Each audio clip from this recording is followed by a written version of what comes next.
It's the Craft Beverage Expo 2015.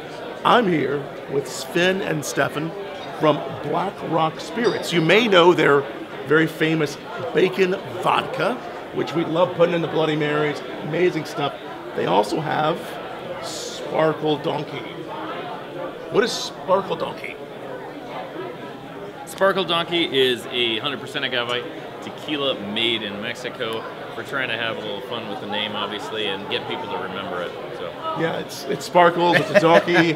We tried some last time. This is really good tequila. You age in a bourbon barrel, or? Yep, we got wet whiskey barrels across the border quickly, so we get a lot of bourbony type of notes with them. So it's just launched about a little over a year and a half ago, and it's been very popular so far. They got a cinnamon version of it too. That was really nice. Both really interesting. Yeah, absolutely. We thought that the spice of cinnamon goes really well with the spice of agave. So we thought by pairing them together, we might hit a segment of the market that hadn't really connected with tequila quite yet. Obviously, cinnamon is a pretty big flavor right now, but we thought Hot Donkey could cut through the clutter. With a name like Hot Donkey, it certainly lends itself to some creative cocktail names, we think. There's one Hot Donkey there. Yeah, you feel slightly insulted. You're not sure why. You're like, what? So you guys did a great session this morning. Tell us about that. It was all about basically breaking through the clutter, and how do you expand your brand from where you can actually touch and feel, your own distillery and talk to the customer. How do you expand that into other states when you don't have the same kind of budget or resources that a big brand has? And you do that essentially by having an emotional connection to your customers and making sure that your brand and positioning conveys that from the label to everything else, and then also focusing on things that are closest to the point of sale. We see a lot of emotions being used in advertising. How do craft distillers and craft producers find the right emotional attachment? I think there's an element of obviously the craft denotes quality and small batch, handcrafted, etc. And I think that there's a challenge for small craft producers to differentiate themselves. And they can't do it just on those same vocabulary words. The same tenets that drove the industry 10 years ago are not the same now. The shelves are getting more crowded. There's more competition. So how do you stand out from the clutter? You're a small craft brand, but what can you do to pop on the shelf? What can you do to communicate a message to the sales reps to get them to talk about your product? Yeah, the quality is sufficient, or necessary but not sufficient.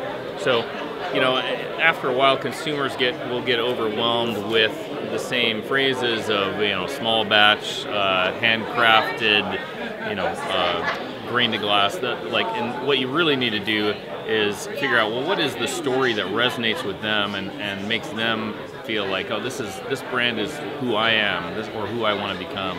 So. Somebody wants to become Sparkle Donkey. Yeah, well, we certainly kind of create a bit of an anti-brand, right? I mean, part of the joke with Sparkle Donkey and the humor behind the branding of it is that we look at other tequilas and it's all very stoic and stodgy. It's all very heritage focused, and we thought, we don't have a big heritage to talk about on our marketing materials, but what we do have is an abundance of what we believe to be clever concepts in writing. We have a great backstory that we think when people look at it and they read, that they connect on a humor level, where they want to believe in the brand because it's just fun and it speaks to them in a less serious way.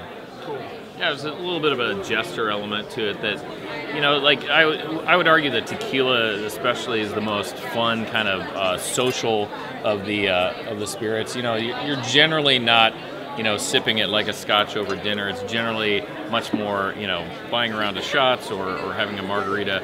And so we said, hey, how and why do people buy spirits? So, our silver got rated 93 points, and it's a very, traditional method of making the tequila. But we thought that's not enough. We have to do something that presents it in a way that actually resonates and breaks through that clutter that consumers have heard so many times. That's cool. Oh, it's a really good tequila. I had some last night. I was like, when I heard about it, but then I tried it. I'm like, this is good. It really is. I must try this Sparkle Donkey. It's really good. Thank you very much. Thank you very much. So glad to have you guys here at the Craft Beverage Expo and let's go have some tequila. Perfect.